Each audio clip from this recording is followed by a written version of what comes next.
This is One on One with Jasper Cole, Hollywood's bad guy, and so much more. Actor, talent manager, producer, and more.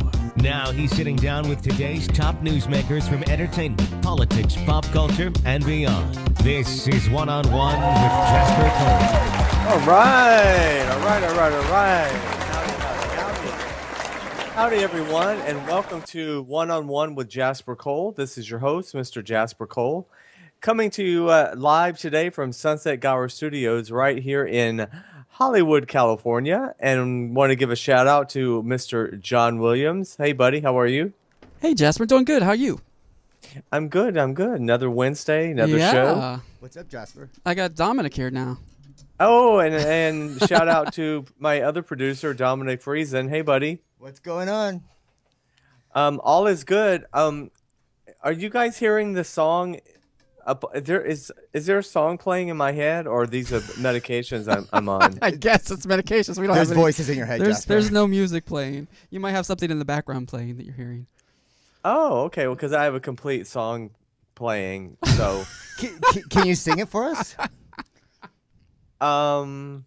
It's just instrumental. It's kind of nice. I have no idea what it is, but okay.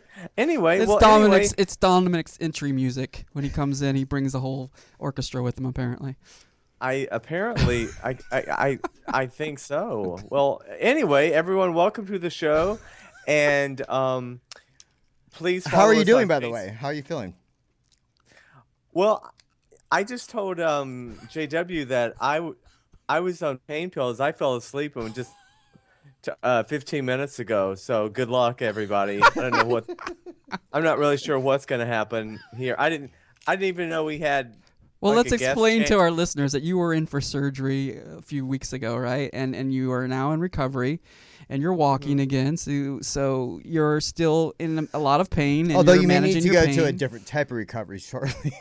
Oh, Lord, Dominic. Yeah, because 2 weeks ago today. But you swear to God you don't hear a song playing? No, that must be in the background. There's nothing playing, Jasper. There's nothing playing. A background of what? It's like Whose background? Oh my God! As we digress. This is like an old Katie Lang song or something playing. Oh, shit. Okay. Anyway, Lord. Dennis, help! I hope everyone will try to go to Facebook, One on One with Jasper Cole, and Twitter is J Cole.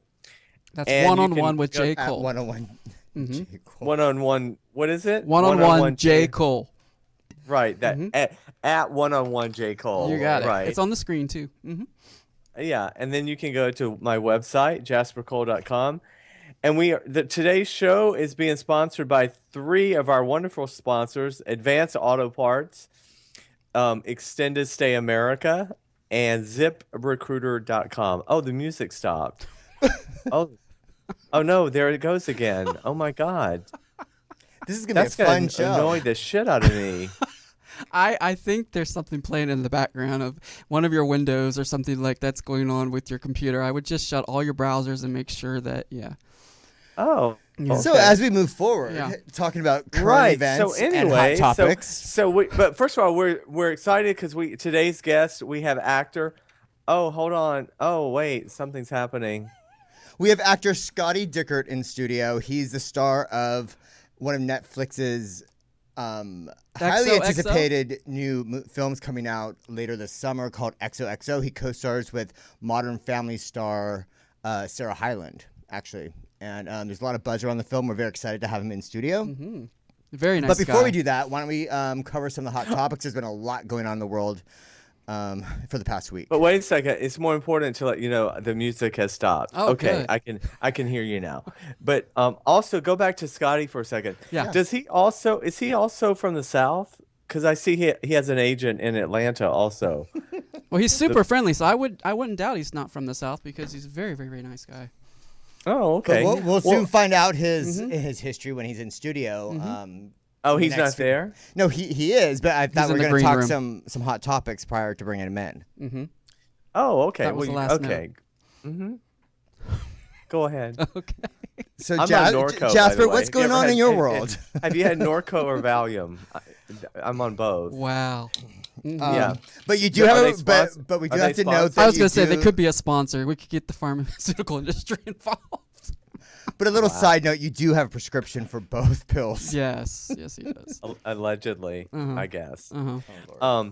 No, there's a lot. Yeah, there's a lot going on. I know Dominic wants to talk politics because he is I- obsessed with Bernie Sanders. Obsessed? Oh. I mean that in a bad way. I just meant, Well, we should note that we did win Oregon last night, and we had a virtual tie in Kentucky, which is interesting if you think about it, because Kentucky was a state that Hillary should have won. Have they called it yet? Well, it was a virtual tie. So what happens when it's a tie? It was just well, they're splitting they- the delegates. It Okay. depends. It depends how they split it, but they're splitting the delegates. But that was a state that Hillary should have won, by a landslide. and she did win 8 years ago apparently. Correct. When she was up against Obama. So, and then of course, Oregon, we won fair and square. But he was here last night in Carson. It was a very Oh yeah, I saw pictures of that. motivating and very inspiring appearance. Mm-hmm.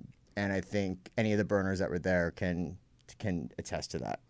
And actually, and coming off the heels of what went down in Nevada last weekend, it was really, I think, what a lot of people just needed, just to renew their faith in our political system, if that's at all possible at this point. Well, here's my concern. This is what I don't understand. Because I would choose Bernie over Hillary, but I'm for either one. But I'm concerned that a lot of the Bernie supporters really and truly are not going to vote for Hillary, and to me that's just like suicide. Well, Jasper, I think it's too early to say that. I think in our hearts we know there will be no reason to vote for Hillary because Bernie's going to get the nomination.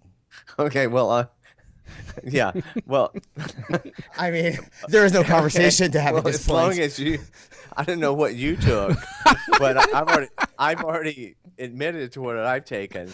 But let's just assume he does not get the nomination. Do you think his supporters are going to vote for her? No, we're all moving to Canada. Oh wow.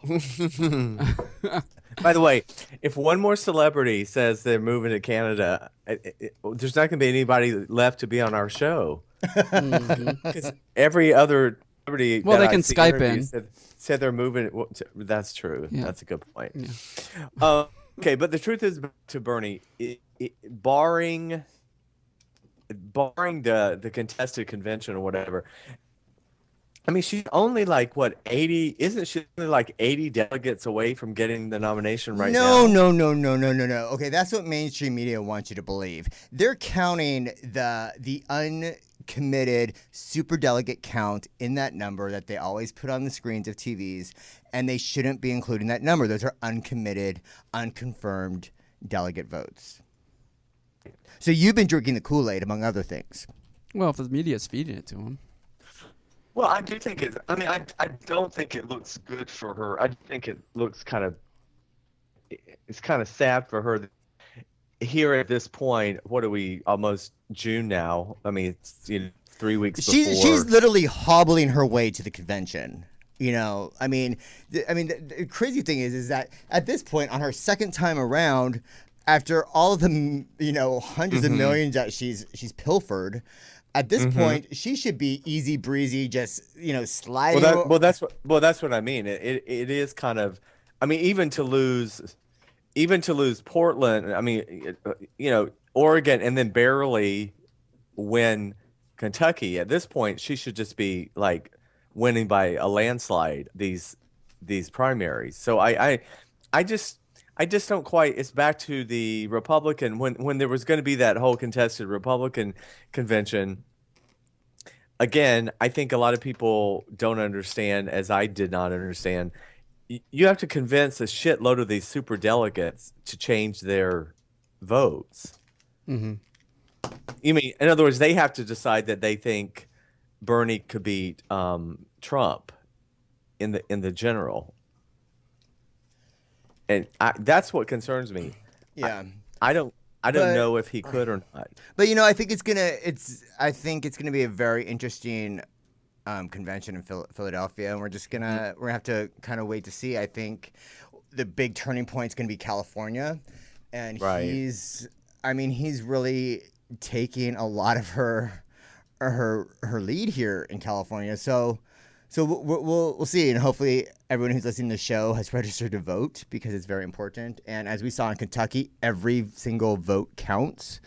So we all need to do our part. If she loses California, seriously, that's really bad. I mean, if she loses California, then I really believe there's a good chance that that she's not going to get the nomination. Well, what concerns me is the potential Supreme Court picks. And if you look in the media now, you can see that Donald Trump has been suggesting some names that will be nominees he would like to see for Supreme Court.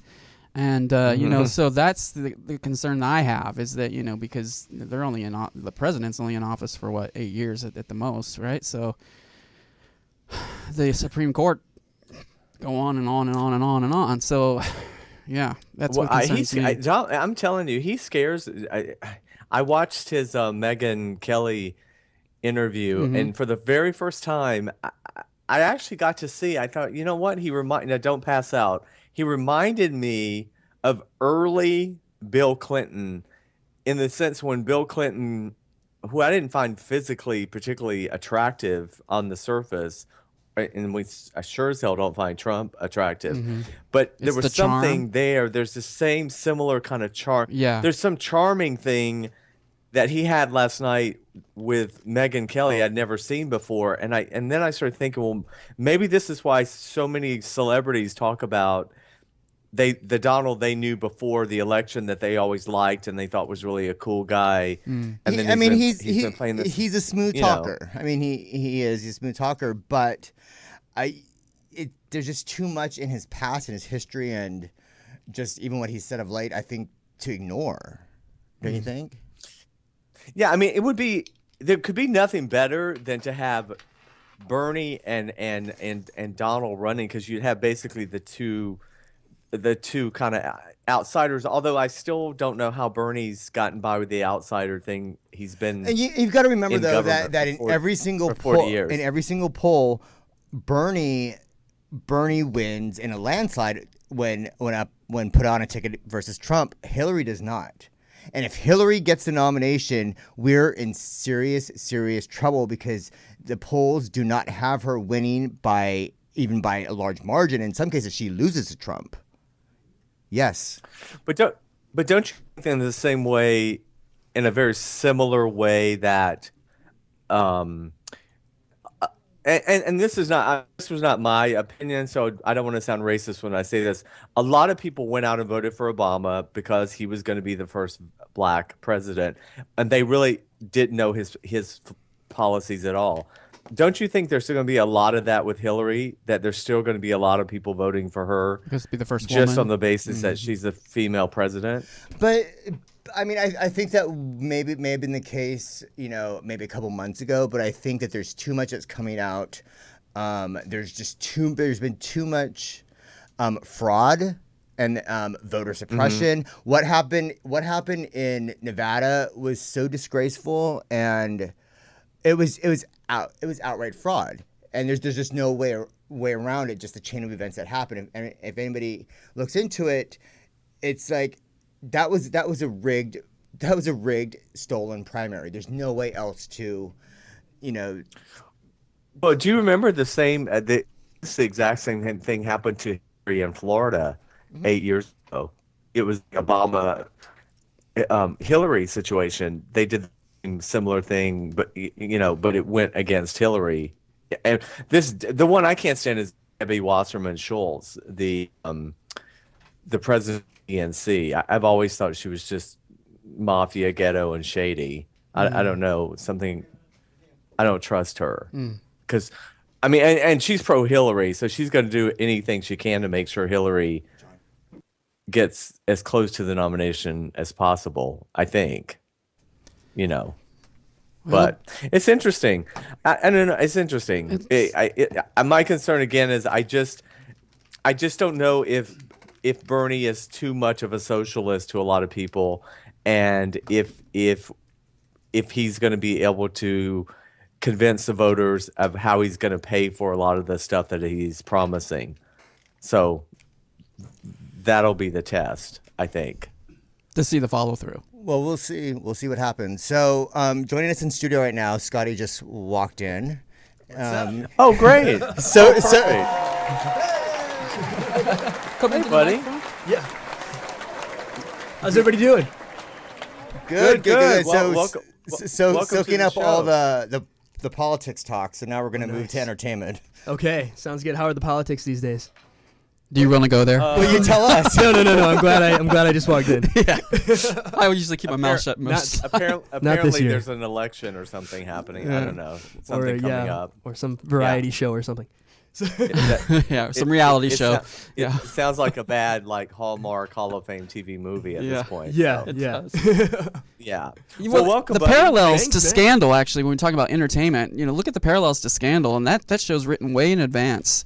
And just look at what's going on. I don't know if you followed the season finale of Scandal, but really interesting parallels, the last 2 episodes. Mm-hmm. Oh, in terms of what's really happening in Yeah, politics? yeah. It's really shocking. Well, yeah, actually. some of the characters are actually loosely based on the candidates and some of the other personalities in politics, correct? Yeah. Mm-hmm. Yeah, they have a Trump wow. character, they have a Hillary character, and they have an Obama character. Pretty spot on. Yeah. Well, they film what it. shows do you They follow, film it Scotty? right down the hall. So why don't you run on down there and see them? They're right. They're upstairs. I know. They're right upstairs, right? Yeah. Yes. Shows So I follow. So I've really gotten into Sense8 lately. Oh, I love that show. Oh my god, It's man. a good just show. Now, like- they haven't come up with the second season, though, right? You're still in the first season of it? it's the first season's the only one that's out. Okay, but yeah. But they're casting and starting to shoot the second season. Now, Oh, so. cool. Is that on Netflix? Yeah. Yeah. Yeah. Okay. I can see Netflix you on taking that. over the world, man. Yeah. And what is it about? So it's basically I feel like nowadays there's so much content and material, and it's kind of difficult to come up with something really original. And this show is, it's basically like these 8 people who are interconnected, and they, for instance, if somebody's in trouble, they can ask for help from one of these other people that they have this crazy connection with, and all of a sudden they're in their body fighting for them. Yeah, they're all or networked together. They're all networked together, Yeah. and it's such a cool concept. I just It love really it. cool. It yeah, is. Yeah. But other than that, I got really into the People vs. O.J. Simpson. Great Okay. show. Oh, me too. Great show. Oh my Man. God. Yeah. Such a cool show. I remember, I was so young, but it's crazy how much watching the show just triggers those memories, and how much of it I actually was still there. Where were you when the Bronco chase happened? The Bronco chase, I'm pretty sure I was home. I was really young, so I just probably got home from school in 2nd grade. So Oh, wow. yeah. Well, it was a weekend. It was a weekend because it was during the basketball playoffs. Okay, yeah. Then I, but I was just coming home from school because I was I cared so much about my schooling. Oh, okay. So I was there on a weekend Well, just studying. No. Summer It's school. interesting to Yeah. it's interesting to talk to someone your age, because as opposed to someone who was older. For me, for instance, I was doing the play A Few Good Men, and it was the opening night in Hermosa Beach, Nice. California. And you know how they keep holding the curtain because there was nobody there. So Yeah. we kept waiting, and there were 10 people in the audience, and we couldn't figure out. Long story short, it was what had happened was they had shut down the 405 because that's when the Bronco chase was happening. Oh my god, man! So you didn't make it to your play, or No, did well, you? we did. He was there. He just had no one there to We watch ended it. So we ended up doing opening night to literally our family and friends. There were 10 people, Right. and there was no cell phones, and you had to wait till find out, afterwards. But no, my question is, it's interesting. So, being the age you were when you were remembering that live, how was it when you were watching the recent series? That must have been. It was. In some ways, I think even better because you probably didn't have as vivid a memory of it, right? Yeah, exactly. But like I was kind of saying, it's crazy how much it triggers the memory. You know what I mean? So Right, it's right. kind of like when somebody's like, "What's your first memory?" And granted, I was older than that at the time, that the trial was actually happening, but it's kind of hard for me to be like, oh, I know what my first memory was. I mean, I have some ideas of what they could be, but watching that show was almost kind of like that kind of feel, like, oh man, I can't believe that, like, these details. I remember these details. Like everything from the glove to even some of like the lines that were in there. You know what I mean? That because it was so spot on, and it's cool how the after shows kind of everybody who was involved say how accurate it was. Where did you grow up? Where are you from? Originally? I'm from Milwaukee, Wisconsin. Okay. Yeah. Because I noticed you have an agent in Atlanta, right? You were with the People Store also. Or because I'm from Atlanta. I have an agent in. Well, it seems like, well, hell, everybody has an agent now in Atlanta because it's like the third largest, Yeah, I mean, it's becoming like an epicenter for acting. Yeah. Are you going on tape a lot for stuff back in Georgia and that North Carolina, that whole area? I am. It's been awesome. I mean, they've been incredible. I signed with them in November, and some of the stuff they're sending me out for, and that I've been put on a veil a couple times so far. But it's it's crazy the size of the roles and the projects they're getting me in for. It's pretty awesome. I couldn't be happier with them. So Atlanta's a place to be. Yeah, well, it's funny because 30 years ago, of course, when I left, there was nothing happening there. You move here now, and it's like friends of mine are actually, there was a time when they were like guest star roles, series roles, all that was still being cast here. But for instance, there's a series they're doing there right now that at least 7 of the series regulars, you had to be local hires in Atlanta. Yeah. So totally. it's kind of, you completely turn the other direction, which is great. I mean, and honestly, it doesn't hurt to have a buddy or somebody there to give an address and to still have the potential to be a local hire, because in even some of the bigger roles, they just it's saving them money. So, well, you're right. It is. They're not having to put actors up and per diem and fly them there and all that stuff. Yeah. Exactly. So when did the acting bug hit for you? It was as a kid? Yeah. Did it come later, or I mean, I started acting when I was young in plays and like in grade school and stuff, and then when I started getting closer to high school, I played sports, and I ended up, playing.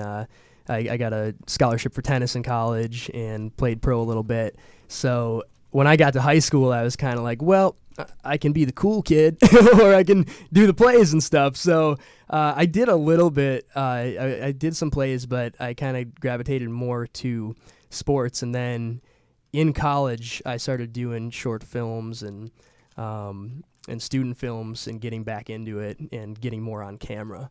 And then I decided to move out to LA, and I'd planned it for a while, but I do music too, and my band broke up. So about a week after we broke up, I was like, all right, Mom, Dad, I'm moving to California. Is that cool? So I made the move, and I've been here for about 6 years now, and it's been amazing and quite the ride.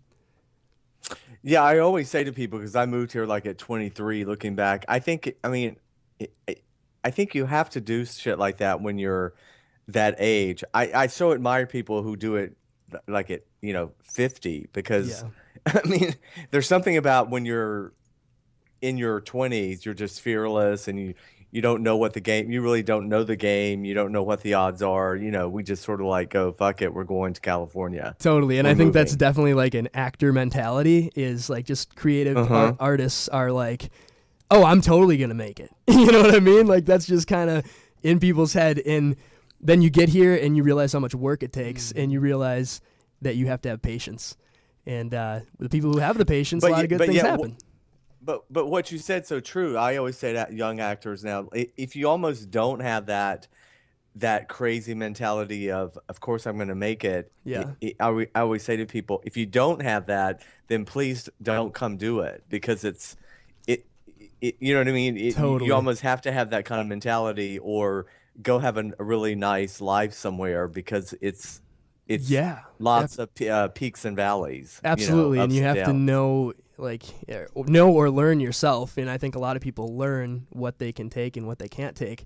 And you have to have a thick skin and be able to take rejection and wait for somebody to give you a chance, And then once it happens, it makes it worth it.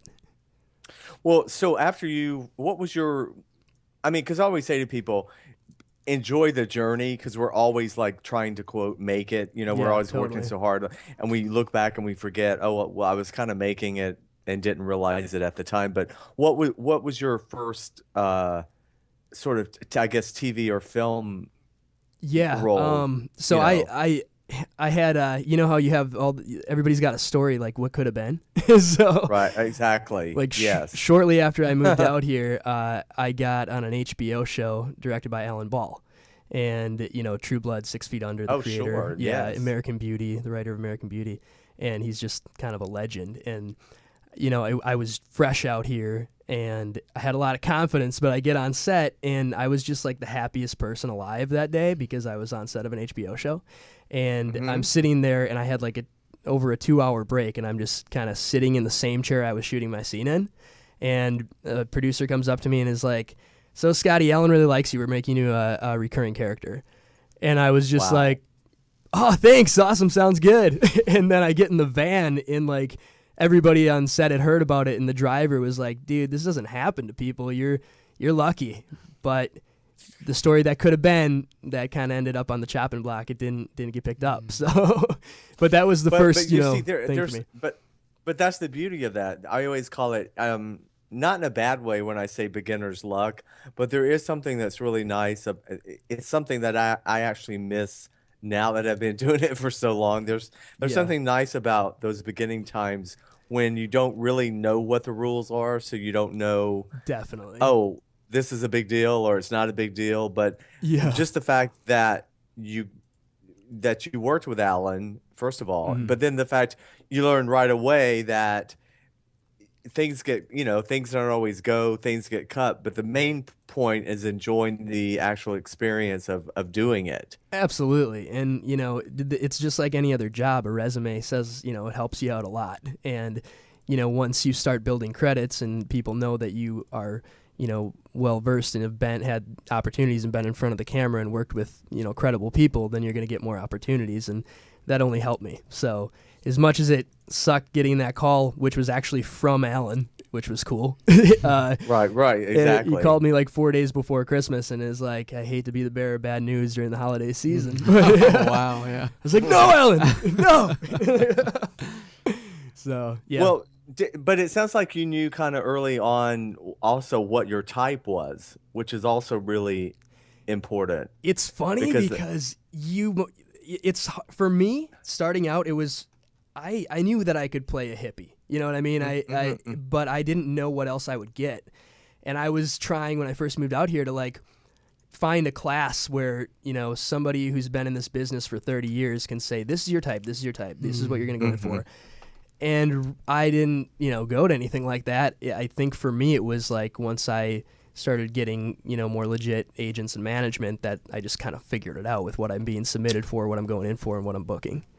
You look like very versatile, though. I could see you in many different roles. Well, thank you. Yeah. I mean, I look a lot different with my hair back. Yeah, yeah, exactly. I'm looking through these pictures. And I'm like, wow, you look very versatile. So. Thank you. But it's such a key thing, and I talk about this all the time. I feel like, and I guess really you don't ever really waste any time, but I don't know. I felt like for many years, like a lot of actors, well, we know internally we can play all kinds of stuff, but the show business part of show business is locking in and realizing that, when it comes to TV and film, you do want to get typecast in a strange kind of way. You want the casting people to know you in a certain way, so they put you on that list. Definitely. Oh, we need. Oh, who plays a really kind of a fun hippie guy? Let's call Scotty. Yeah, I mean, it definitely puts like that kind of thing, like having a casting director think of me that way. I'm in their head, and if something comes up for that, I'm in. So, right. I totally hear you there. It definitely, that makes a lot of sense. And then I always say that's what we do. We have theater. Theater is there for us to actually act. Yeah. I mean, theater's there where we actually get to, stretch and carry a performance. And I don't know about you. I mean, there's nothing greater than working in TV and film, but the medium itself, for me, you're shooting out a sequence. You really don't know until you go see the finished product what the hell it's going to look like. Absolutely. Or if you're even going to be in it still. But it's at least with theater time. The curtain opens and you step on stage. It's your medium, and you're sort of driving it as you go along. But having said that, there's still for me no greater feeling than being on a set. Yeah, I couldn't agree more. I still get excited, and I used to say, Jasper, the day you don't get excited anymore, it's when you need to stop. Yeah. Because I get excited still just driving there, going to the set. Absolutely. So, I mean, I was excited today. I had an ADR session for the Netflix movie I'm doing, and just like seeing, I became some projects you become like a family with the people working on it. And like just seeing the director and some of the other actors today, just like walking in the hall, getting ready to do ADR, I leave there just like on a high, there's nothing like it. And I get how people who are artists say you get these feelings when you're working that it's hard to come down from those. And then when you as an actor, you're gonna have up times and down times. And when you're having those downtimes, it sucks because you get so addicted to being, on set and in that environment with all these creative, amazing people. So tell us a little bit about XOXO, the project that you just mentioned that you had ADR for. Yeah. Because it comes out in late this summer from Netflix, correct? Yeah. So it's coming out in August. That's the tentative release. It might be a little bit earlier than that. Fingers crossed. So. But it's been really cool. It's this EDM film, and I'm just amazed that there's not been more EDM films made because EDM has taken over the music world. Yeah. And as a musician, I've been to... And EDM, just for people who maybe listening not know, is electronic dance music. Exactly, yeah. So like Electronic Daisy Carnival in Las Vegas and, Beyond Wonderland, all those types of festivals. And just...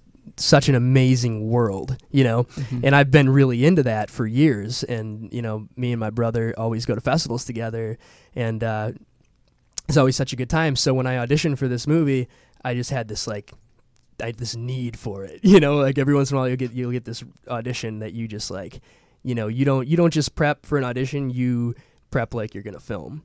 And that was definitely right. Like that. That's a good point. That's a great point, actually. Yeah, and it also depends on how much time you have. But yeah, so anyway, to get back to your question, Dom. So the movie is about this EDM artist, a young kid who gets some success online, and then he all of a sudden gets this opportunity to play the biggest EDM festival in the world, and it's basically like his journey to getting from his like little hometown, getting to the festival, all the crazy experiences that happen throughout it. And I can't say a lot about my character honestly, but I have I'm so lucky to have the chance to play this character because I'm kind of a road hard spreader of love and life, and it's just a really fun character to play, and I think a lot of people are gonna dig it. So I'm excited for that. So the EDM world in general has been somewhat controversial. A lot of people either love it or hate it, or the genre of music. What are some of the controversial issues that the film explores? Whether it has to do with drug use or some of the other... Right. Well, I mean, things. Yeah, and it's actually made it very, not easy to film because there's been a lot of issues with, the state of California and trying to shut down EDM festivals. And the film itself is actually shooting at actual festivals that are going on, correct? Yeah, we've been shooting for close to a year at all different festivals. Which is incredible when you think about it. So what are, in the storyline, what are some of those different issues that you guys explore? I mean, at any EDM festival, there's going to be people, doing smart things and stupid things. So that's, there's going to be some of that in the film, but it's definitely not meant to focus on that. It's meant to focus on the journey and the positive side. Yeah, the positive side. And, like I was kind of saying, it's amazing to me how there's barely been any EDM films made. There's been two others, and there's that one with Zac Efron, but that was more of a dark side. Yeah, yeah. And to me, when I read the script, I was just really happy to see that's the writers Dylan Meyer. I was really happy, and Chris Louis, and I was just really happy to see that, you know, people are actually showing the true side of like the beauty of these festivals. And yes, it is terrible that people, you know, abuse drugs and abuse their bodies, but there's also, it ruins it for everybody. You know what I mean? Because, you know, trying to close down something. I was talking to somebody at the last festival we shot at, and he was like, hey man, this is just so cool that you guys are making a movie about this. He's like, when I come to a festival, an EDM festival, it's like I fit in. You know, he's like, I don't have to be the cool kid. I didn't have to grow up being the cool kid. I can just be me, and everybody accepts me. And I think that is a huge part of it, Dom. Absolutely. Is that, you know, that is something so big in this movie is that everybody's accepted, and it's just like, it's plur, man. It's peace, love, And there's a unity, reason. respect. There's a reason why it was birthed out of the underground scene. You know, it Yeah. really was underground, and that's where people just felt, as you were saying, that they could be themselves or they had an identity. Yeah. Yeah, definitely. Well, and also EDM has sort of kind of made a resurgence. Like I have a neighbor here who's in his late 40s, and he's been part of this movement probably for off and on for 20 something years. Wow. And he was just recently at a festival in North Carolina, but he talks about how for certain generations they've called it sort of the Woodstock of you know, of one generation. Yeah. Well, I would say that's kind of what EDC is. That's how I feel, yeah. kind I of mean, I wasn't at Woodstock, but I wish. Well, very similar, just I think in and a lot of it has a lot of the same elements that Woodstock brought to that generation. Yeah. I mean, the first So unity so through it- music, right? right. Yeah. The first EDC I went to was just like, I think my jaw was on the ground the whole time. You know, it was like 4 or 5 years ago, and since then I just can't stop going to festivals. Like it's just a crazy experience, and it just kind of rejuvenates you, you know. And what is it? Because I think for most people that are part of the EDM scene, it's a personal experience for each person. Everyone's experience is unique. What is your experience that you get out of it when you go to festivals? I'd say rejuvenation. Like the first one I went to, I had like a really shitty year and a half, and that was literally what kind of like brought me back to like being really happy again. And so for me, it's just like beauty through the It's art. really it's a spiritual journey, right? For sure. It's a lot of a spiritual, with your own personal growth and spirituality that's mixed in with. Well, here's the dichotomy, and maybe this is what you touch on in the movie. For me, as someone sort of on the outside, there's that dichotomy of sort of like the spirituality, the self-awareness, and all that, combined with, in some people's opinion, excessive drugs, excessive sex. You know what I mean? Like, there's that dichotomy, and maybe that's where sometimes people get the wrong connotation about what actually goes on at the festivals. Definitely. I mean that. But I think I just want to interject here. Yeah. I think that the underground scene has also evolved because those stereotypes may have been true a few years ago, but I think there's been an evolution. Maybe you can. Yeah, there's definitely been an evolution, and I mean, just from even a security standpoint, is they take lives so. You know, they take them obviously very seriously, and for I think a long time it was, you know, every man for themselves, every woman for themselves, and go to this festival, do what you want. But you know, it's become like there's become so much awareness around it, and there's even at festivals like, you know, like tents you can go to get help, and if you know where you're not going to get the cool down tents, and, or like where you know you're not going to get in trouble, you know what I mean, and so and everybody has. Some people go there and do whatever they want to do on a weekend. Some people go there and just want to enjoy the music, and that's what I mean is when I said like some people ruin it for everybody. I'm kind of a believer that you have to be responsible for yourself. Absolutely. And I get it because I get that there's a lot of younger people that bad things have happened to. But, then maybe mom and dad shouldn't let you go. But Scotty, I mean, anywhere you go, whether it's just a nightclub, whether it's a concert, anywhere you go, there's going to be those few bad apples that are going to ruin for anybody. Yeah. Or those few people that are going to do things in excess. So I don't think it's only in the EDM scene, and I think that that's where it's gotten kind of a bad rap. Agreed. Yeah. I mean, it's kind of like the Coachella festival in a whole different way, but in the sense that Coachella has just continued to grow every year. But you have that same controversy. You have the true, Coachella people that are just here for the music and die hard about which bands are playing. Are they really there for the music? yeah, you know what I mean. But then what's become on the flip side of that are the ones who are here just for the whole other social scene, and they really, if you ask them, they couldn't tell you who was playing, or well, Jasper, just a quick question, because I know that you are enjoying some pills right now.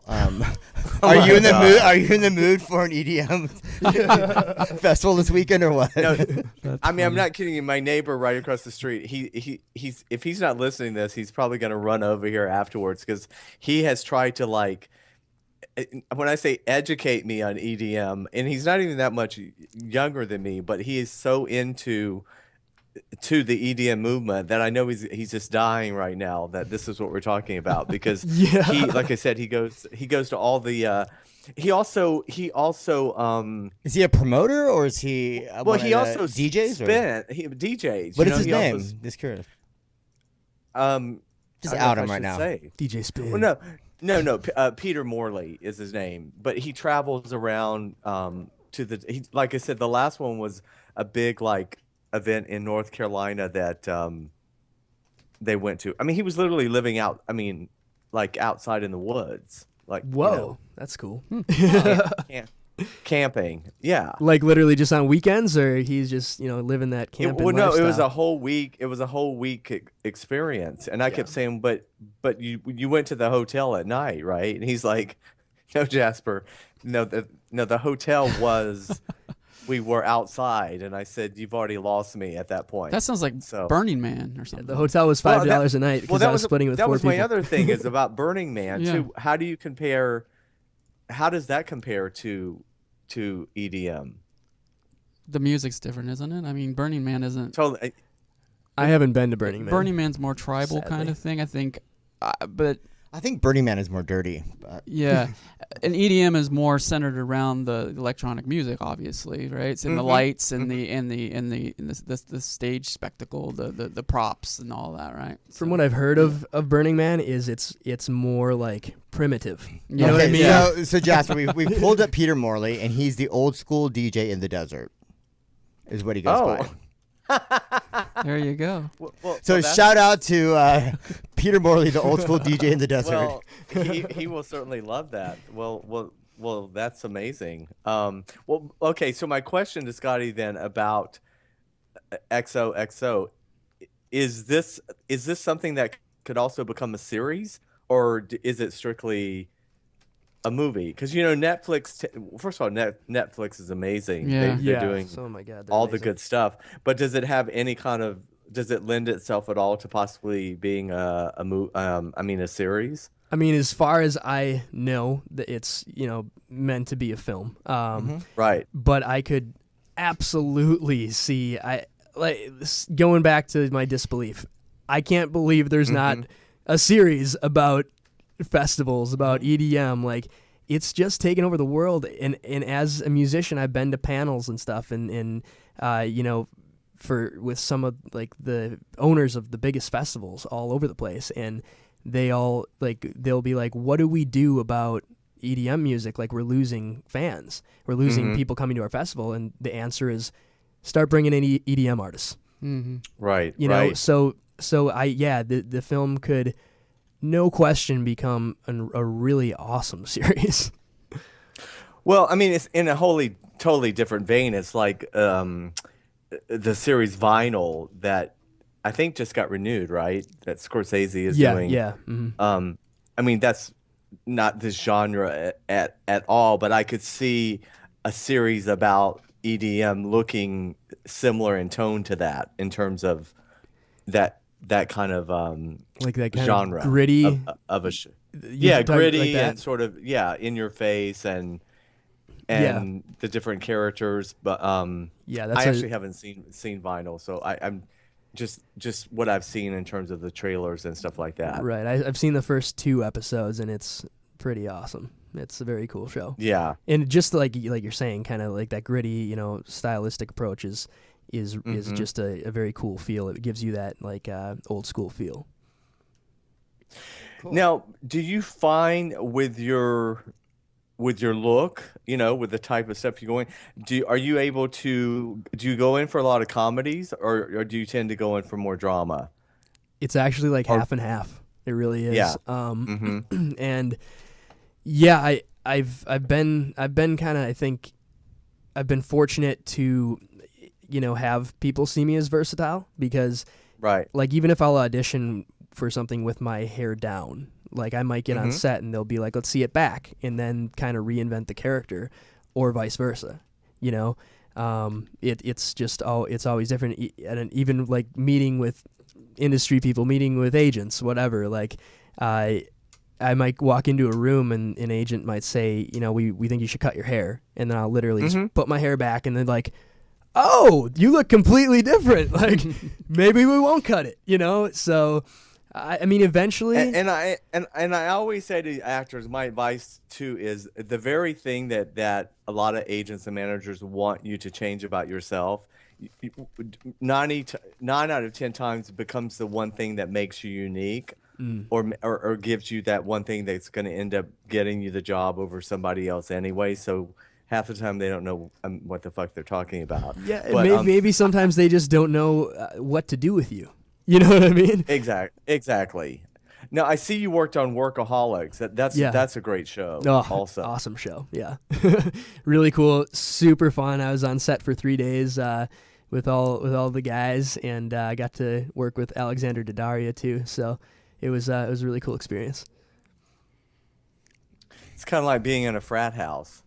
Yeah, I mean those dudes like it was like they moved out here and all live together in the same house they shoot in, and they that was like 7 years ago, and now their buddy rents out the house and they still film in it. And it's just the coolest thing, because it's literally like what I did when I moved out here, except we didn't write a great television show. So yeah, so they killed it. They crushed it. For everyone just tuning in, we're talking to obviously Scotty Dickard, actor, musician extraordinaire. Now, where can people find you on social media so they can stalk you and Oh yeah, totally. You can find me. I've been working the Instagram lately pretty hard, and that's my handle is just Scotty Dickard, ScottyDickert, and Scotty Dickard on Twitter, and Facebook is Facebook.com/Scotty Dickard actor. And you have your website. And yeah, you can hit up ScottyDickard.com. Plug that one. And to tell us a little bit about your music as well, while we're totally. Exactly. Right. So I've done. When I moved out here, I was in several bands. I did a lot of '80s cover bands, which got old quickly. and the goal was to obviously get into my own thing and write my own music. I ended up with a band that I started called Reasons Be, and we've toured a lot for about 3 years, and as my acting career has developed, the music's had to take a back seat. Acting is the priority one, so we're getting more into like TV and film placement music and writing for other artists, but we're also still putting out our own music and just having kind of looking at all different ways to put the music out. So we're in the studio right now with producer Michael Blue, awesome dude. He's been nominated for a couple Grammys, so we're really lucky to be working with him. So we've been doing a hard push lately. Great. So you do sing and play guitar? I am not. I'm not going to play guitar, as well as these pros out here in LA. So okay. I leave that to them, and yeah, I'm a singer and songwriter. Cool. So Great. yeah. Yeah, I saw some pictures of you playing guitar. I have up on the screen. So oh, nice. I was curious. Nice. Yeah. Yeah. Everybody in my band went to music school but me. So. Oh. Yeah, Go ahead, Jasper. But you find no, it's just interesting. You find this a lot. The acting and the musicians tend to go hand in hand, together. The multi-hyphenates. Yeah, I find when I moved out. Well, go ahead. Sorry. Go ahead. I was just saying when I moved out to. I was saying you kind of learn. I mean, you've learned at a young age. You kind of have to be a hyphenate now in this business. Mm-hmm. Yeah, absolutely. In like music wise, when I moved out here, I was like, oh man, I'm gonna be trying to like get all these people from MI and Berkeley to play music with me. I'm like, I didn't go to school for it, but it's crazy how much people appreciate good writing, and are just like, welcome. So that was kind of cool. Well, Jasper, I think our hour is about over. So thank you. I know. I can't believe it, right? For joining us from Palm Springs. Palm Springs, nice. From your hospital bed or your. I know. I had back. I literally did. They're making jokes. I had back surgery 2 weeks ago today, or I would have definitely been there in the studio. So I appreciate you making the effort to come in, and I hope someday, and maybe we can work together. But congrats on everything. Thank you so much. Great work, and everyone, check out the website, follow you on Instagram, all the social media outlets, and best of luck to you, buddy. I appreciate it. Thank you so much, Jasper, and good luck with the back, man. I hope you feel good. It's life-changing surgery. He's doing really well now, right? You're doing way better. Yeah, no, it's amazing what they can do now these days, and with not that much recovery time, considering. Yeah, you're walking around, right? I'm walking like 2 to 3 miles a day, so yeah, I should be back up and ready to go. So we'll see you back next week, right? Dominic, JW, thank you so much. I want to give a shout out to WROM in Detroit, all of our listeners listening to us there, Detroit's #1 station. And we will see you next week, same time, same place, everyone. Peace out. Take care. This is One-on-One with Jasper Cole, Hollywood's bad guy, and so much more. Actor, talent manager, producer, and more. Now he's sitting down with today's top newsmakers from entertainment, politics, pop culture, and beyond. This is One-on-One with Jasper Cole.